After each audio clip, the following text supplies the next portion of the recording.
It's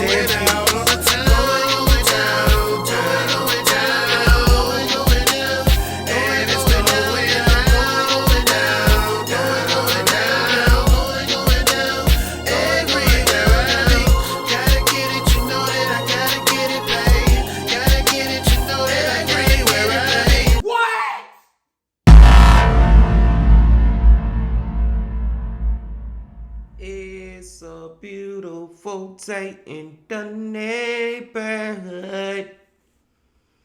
Reaction Beanie Yo 104.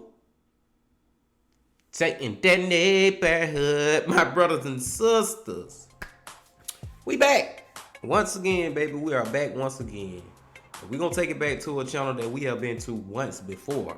As a matter of fact, last time we went to this channel, bro, I believe it brought out the most emotions I ever had doing a reaction video. Like, that shit was crazy, bro. So we gonna go back to it again, man. Y'all know who that channel be. True 911 Calls. True 911 Calls. And the title of the video is An Eerily Calm Killer Calls 911. Family murder. I don't know, man. These 911 calls, bro, it just be so crazy because it's just so real. Like, it's real. Like, this shit real. And then I like how they give you the backstory of the calls and all that. So we're gonna watch another one. But before we watch another one, my people, y'all know what y'all got to do. Get whatever you may need. Get what you need, please. So we can do it. Y'all ready to do it? Then let's fucking do it. In today's thrilling episode of True 911 Calls, an eerily calm call, a Calgary man stabs his girlfriend to death, a pet snake strangles its owner, and a panicked mom calls for help as her son experiences a seizure. Ready to dive in? In November 2021, deputies responded to an eerily calm call from Garrett Robert Ellie from Hendersonville, North Carolina. 911, what's the address of the emergency? I'm sorry, what was the address again, Toddy? Okay, the address is... And there's been, 2 shootings. Okay, like, you just heard somebody discharge a weapon, or has somebody been shot? No, there are 2 people dead. Oh, man. Would you like me to, Hold on. Okay, hold on. So there's 2 people deceased in this house? Yes. Okay, and do you live there? Yes. Okay, who are these people? One of them was my father, and the other one was my, uncle. Okay, and does it look like they have been shot, or? They were shot. Both have been shot? Okay, what's your name? My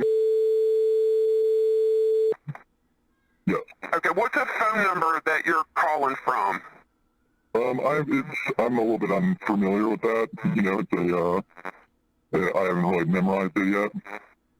Okay, are you inside the house with them? Yes. Okay.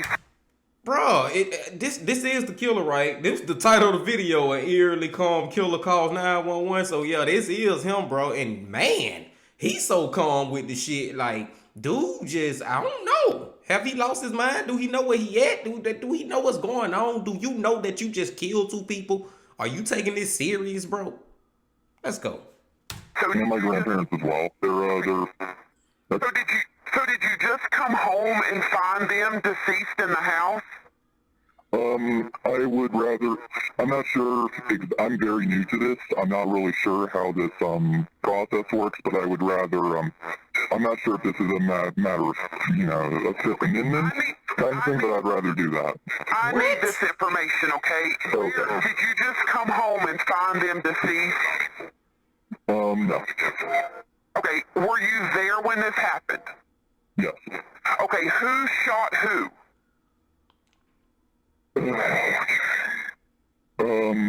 I shot them both. Wow. Okay, so you're the one that you shot both of them. Where is the gun? The gun is on the bed beside me, but I could leave it there. No, just leave it. No, just leave the gun on the bed, okay? Okay. Okay. And what kind of gun is it? It is a 7.62, or no, a 308 Galil. Okay, so it's a 308? Yes, 308 semi-automatic Galil, and also a 10 millimeter, but that's on the counter. Where's your grandparents at?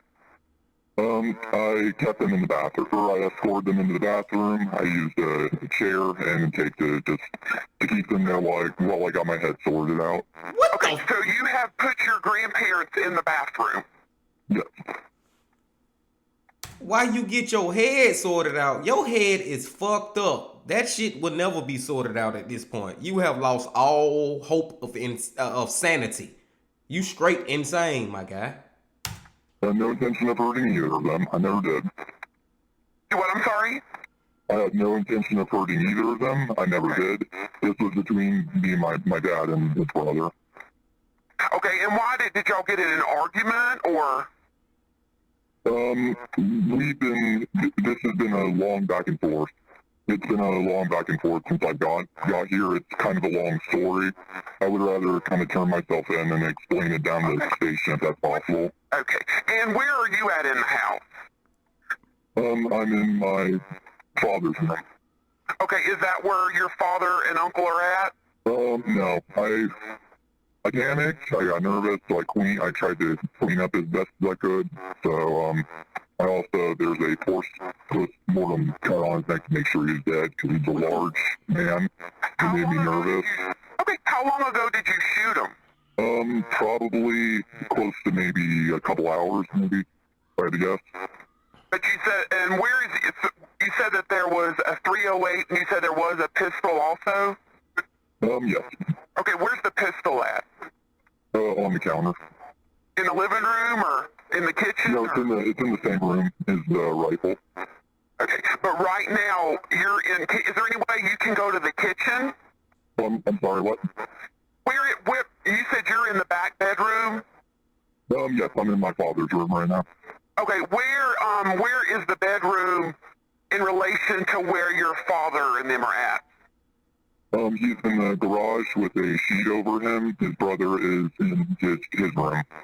Okay, so your father, what's your father's name? Okay, and he is in the garage? Yes. And you put a sheet over him? Yes. And your uncle is where? He's in his room. Bro, I'm being real quiet right now, y'all, because I'm just looking like this dude, he's serious right now. He's so nonchalant about it, but he's serious. Like, this shit real, but he making it sound like it's not a big deal. What the fuck? This dude here is a character. Okay, and what's your uncle's name? And he's in the bedroom? Yes. And are your grandparents okay? Yeah, they're fine. I didn't hurt them at all. Have you checked on them lately? Yeah, I saw him a short time ago.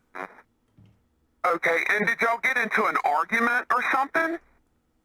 No, it's like I said, this is some better to be explained. It's a very long feud between me and him. There's a lot of death threats back and forth between each other over the years, frankly, and, it kind of blew up tonight. Is there any way that you can go outside the house? Yes. Would you like me to wear something brightly lit or something to... No, what do you, okay, do not have anything in your hands. I want you to stay on the phone with me. Do not have anything in your hands. And when you go out the front door. I understand. Would you like me to wait in the driveway then? Well, I need you to make sure, though, your hands are up. If you can put the phone, like, on your shoulder, but make sure the officer can see your hands, please. I understand. Okay, are you going that way now? Yes, ma'am. Okay. Okay, you told me you'd like me to stay on the phone with you? All right, Patty, I'm gonna go wait for the police to show up and come. Do you see the officer? You kind of scared me a little bit. I'm talking to my grandparents. You You scaring kind of us? scared me a little bit when you said you wanted to shoot me, though. That makes me kind of nervous, Patty. Okay, I'm leaving the Turn the gun porch here. light on. Can you Okay. turn the porch light on? I'm sorry, what was that? Can you turn the porch light on? Oh, okay. I'm sorry. I'm trying to let my grandparents out of the bathroom. I had the door. Just leave your grandparents in there right now.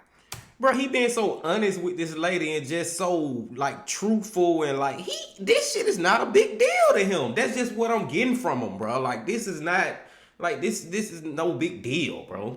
Let's go. I need you to go and turn on the front porch light and walk out the door, but nothing in your hand. Okay, are you outside yet? Yes, I'm going outside right now. Okay, you're walking out the door. Is the light on?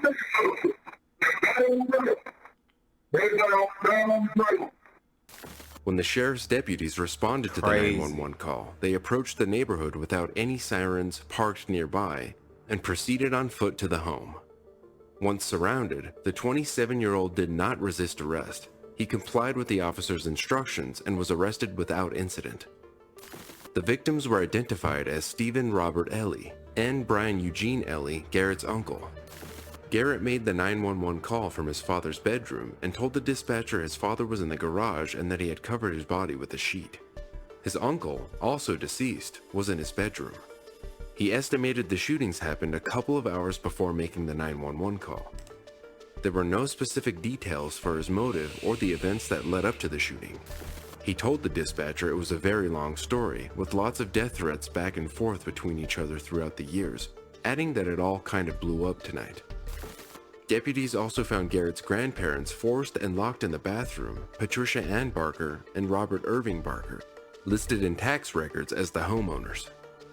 The Barkers were reportedly transported to the Party Hospital for evaluation. No injuries were reported.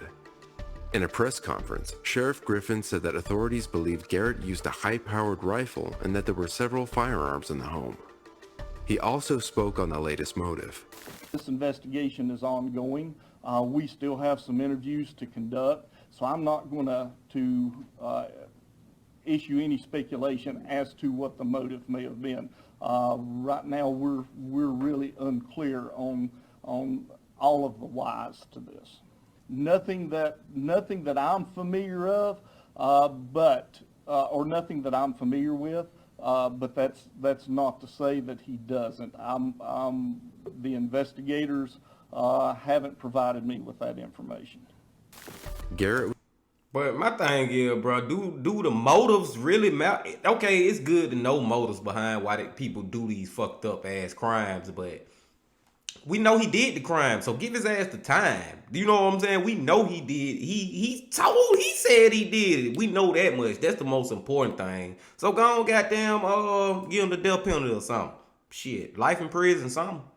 Was charged with 2 counts of first-degree murder in the killings. The accused was also charged with 2 counts of kidnapping his grandparents. The victims are survived by multiple family members, including their mother, none of whom have spoken to the media since the incident. Griffin said the tragedy would ripple through the family for years to come and urged others to call authorities if situations were too difficult for them to navigate instead of resorting to violence. There have been no further updates on the case, but be sure to like this video so that you don't miss any future developments. That was crazy, bro. Just 2 weeks before he was supposed to move out, Scott Ferguson made a call to 911. On the morning of September 14th, 2014, police were called to Susan Elko's residential building, where they found her stabbed to death. According to investigators, a domestic dispute ensued between the pair, which led to the attack. Calgary Police, what's the address of the emergency? Well, that's it. She's at... No, I need to be picked up by the police. I'm at... Okay, yeah. That's West and Street, Southwest at 7-Eleven. I'll wait here. Police? Yes. He initially indicated to me that he stabbed his girlfriend to death. No, I stabbed my girlfriend to death. I killed her. And I want to be picked up by the police. Okay, sir, what is your name? My name's Scott Ferguson. Scott Ferguson? Yeah. At 7-Eleven, I'll wait. Okay? Okay, Scott, now you stay on the phone with me. I'm not staying on the phone. I'm going to sit down and I'm going to wait for them to come pick me up. Yeah, no, I need you to stay on the phone. Okay, I don't... The pair began arguing as they fished along the Elbow River near Elko's Holy Cross Lane home. When they returned to her apartment, the fight turned physical, ending when Fergus stabbed Elko 10 times in the neck with a knife she'd given him as a birthday gift. Damn. He alleged that the woman grabbed the weapon, and he tried to defend himself by saying, We just kind of rolled in a ball and I'm on top of her and she was bleeding underneath me. The couple had a history of a volatile and sometimes violent relationship. They began dating in 2013, about a year before Elko's death. At the time of her death, the 39-year-old victim worked as a part-time server downtown, and the 24-year-old attacker worked as a roofer. After the stabbing, firefighters searched the Elbow River to help Calgary police look for evidence. Ferguson was initially charged with second-degree murder for killing Elko. Crown prosecutor Jonathan Hack described their relationship as tumultuous, saying the couple argued often and broke up multiple times. According to Hack, one of the contentious points was how much money Ferguson spent on his cocaine habit, which left Elko to he a cokehead? Oh man. Pay their living expenses. The Crown prosecutor also said the victim had planned to break up with her attacker for good and had told friends she was excited to be done with him. The jury was shown CCTV footage of Elko and Ferguson in the parkade of the Southwest condo on the day of the murder. Just a few hours later, the couple is seen leaving the building carrying fishing rods, and the video also captured them when they returned home just after 11 a.m. After the incident, the man left the apartment, threw the knife in the river, and drove to his boss's house where he dropped off his work truck before walking over to a nearby 7-Eleven to call the police from a payphone. He allegedly told his boss that he had just killed his girlfriend, that he was sorry, and he would turn himself in. In his interrogation video, detectives questioned whether Ferguson acted in self-defense. She was going to stab me. She was yelling she was going to stab you? No, she was going to. She was going to. So she was running towards you with the knife? It's never gotten this bad before, though. It's just progressively getting worse over the last couple months. We've just been fighting. And at the point she was yelling at me in front of my friends. Okay. After wrestling a knife with his girlfriend and stabbing her in the neck, the accused said there was blood everywhere, and Susan... Now I'm gonna say, bro, look at all that goddamn blood, bro. That shit was a heinous ass act, bro. That was vicious, bro. That's why, man, hey, this just me personally. I ain't trying to give y'all no advice or nothing, but it's just how I roll. If you in a relationship with somebody, man, after y'all first fight, after the first physical fight where y'all actually put hands on each other, I feel like it's over with. I feel like it's time to move on after you start fighting with each other, because the shit gonna get worse and worse and worse till it may possibly end up like that damn Flow look. Y'all get what I'm saying, man? Let's go. Elko died in his hands. After a 6-day trial in March, jurors returned with a manslaughter verdict. The killer was handed an 8-year sentence but was given credit for time served and will spend about 4 years behind bars. I barely even want to comment on this. Manslaughter? 8 years, only gonna spend 4? What the fuck? Right before his sentencing, Ferguson apologized to his former girlfriend's family. He said, "I'm sorry from the depths of my heart for the intense heartache I caused the Elko family. I don't expect forgiveness because I'll never forgive myself. I hope and pray one day the people affected by this can find some degree of peace." Susan Elko is remembered as a kind sister and daughter who still called her mother mommy and sent care packages to sick family members. While the family did not attend the court proceedings, 5 victim impact statements were read in court, including one written by her mother, Della Elko. It read as follows: "Susie so loved the family as we so loved her. I have never been the same person I was before." Bro, that one right there is crazy as fuck, bro. That's all the time that man got. See, these the type people, bro. These the type motherfuckers. They ain't gonna get a lot of time for committing murder. Fuck manslaughter, all that shit. The man committed murder, bro. And he getting out in 4 years, bro. What y'all think he gonna do when he get out? He gonna meet another lady. They gonna fall in love or whatever. He gonna get with another lady. And he gonna more than likely kill her too, bro. And we're gonna go through the same cycle again, bro, because he ain't learned his lesson the first time, because y'all only gave him fucking 4 years. He only spent 4 years. What the fuck? An Ohio woman made a frantic call to 911 after her pet boa constrictor wrapped itself around her neck and refused to release itself from biting her nose. Damn. 911, what is the location of your emergency? Please. Hello? I have a boa constrictor stuck to my face. Ma'am, you have a what? Boa constrictor. You have a boa constrictor stuck to East Lake Road. And how old are you, East ma'am? Lake. Ma'am, is that an apartment or a house? It's a house. I'm outside with it. You're outside with a boa constrictor stuck to your face. Yes. Okay. I just rescued it yesterday, please. You arrested the boa constrictor yesterday? I rescued it. You rescued it. Okay. Stand. Yeah. Okay, ma'am. How old are you? I'm 45. All right. Stay on the line, please. I've never heard of this before. Sheffield Lake Fire for EMS. This is crazy. Ma'am, I've notified the ambulance. Is the Please hurry, it's on my nose. Ma'am, I've notified the ambulance and the fire and the police department. So the boa constrictor has a hold of your nose? Yes. Can you pry its jaw open if you pinch No, its I'm jaw? trying. There's blood everywhere. Okay, and its jaw won't open? No. Okay, how big of a snake are we talking, ma'am? She's like 5.5 feet. 5.5 feet? Ooh, that's pretty long. You said you rescued it yesterday? Yes, I rescued 2. You rescued 2. Is the other one put away? Yes. Okay. All of my snakes are put away. How many snakes do you have, ma'am? I have 11. You have 11 snakes? They're all ball pythons except for these 2 I rescued. Okay. That way you fucked up at. You should have stayed with them damn ball pythons. Get them damn boa constrictors. Fuck that. I wouldn't fuck with no snakes personally, but fuck that. Please. Ma'am, I have an ambulance. Ma'am, the ambulance and the police are coming. Are you having any difficulty breathing or swallowing? I can't hear you. Are you having any difficulty breathing or yes, swallowing? I'm on the ground. Okay, are you I'm having on the ground. Okay, are you having difficulty breathing, ma'am? No, I'm just scared. Okay, and do you know if the snake is poisonous? No, it's not poisonous. It's not poisonous? Okay, and are you outside or out front? Oh, God, hurry, please. Ma'am, the ambulance and the police are coming. Are you outside or out front? Outside, up front. You're out in the front? Okay, yes. I don't want you to move, ma'am, okay? I can't. Okay. Oh. Is the snake wrapped around you, or does it just have a hold of your He's nose? around my waist and he's got my nose. He's around your waist and he has your nose? Oh. The ambulance and the fire department are coming, okay? Just try and stay calm. It still won't let go. It still won't release.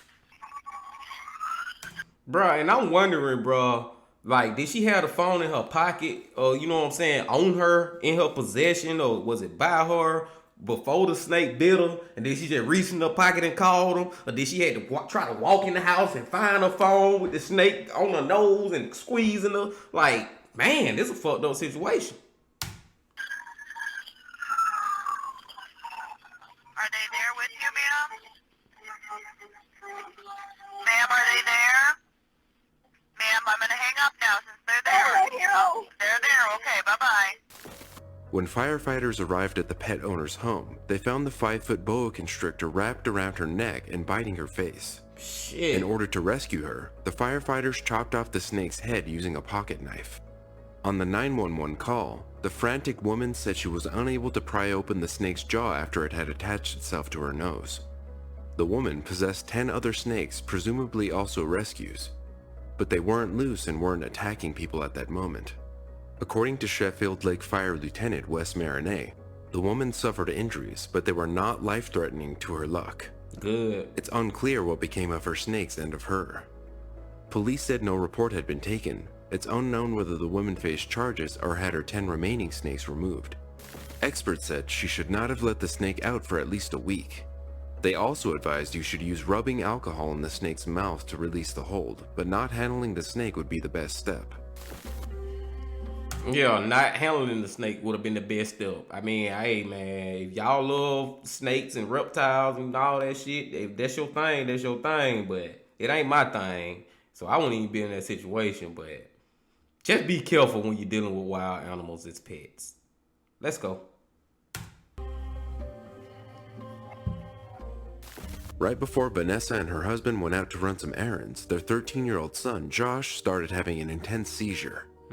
Josh's father went back inside their Australian house to use the bathroom. At that very moment, he overheard noise coming from Josh's room. The worried father went on to check on his son and found him having a seizure. Vanessa quickly dialed 000 for emergency assistance.